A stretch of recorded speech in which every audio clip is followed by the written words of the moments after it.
দর্শক, এতক্ষণ যে ভিডিওটি দেখেছেন, এই ঘটনাটি ঘটিয়েছে আমাদের এলাকায় মাধবপয়সা ইউনিয়নের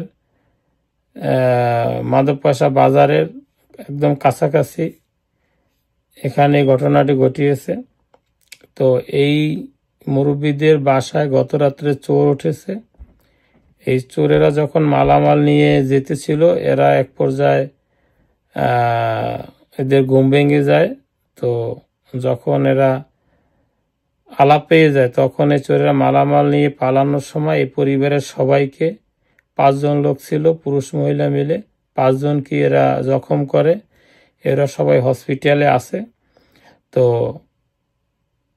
এলাকাবাসী বলতে চাচ্ছি যে আপনারা এই ভুক্তভোগী পরিবারের পাশে দাঁড়ান এবং যাতে এরা সুচিকিৎসা পায়, এবং যারা অপরাধ করেছে এলাকাবাসীর উচিত এই অপরাধীদেরকে খুঁজে বের করে আইনের আওতায় দেওয়া উচিত, এবং এই ভুক্তভোগী পরিবারের সবার পাশে দাঁড়ানো উচিত বলে মনে করি, যাতে এরা সুষ্ঠু বিচার এবং সুচিকিৎসা পায়।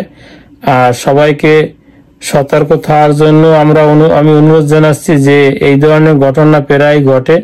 প্রায় আমাদের এলাকায় এই চুরি ডাকাতি এতদিন ছিল না, আবার নতুন করে শুরু হয়েছে।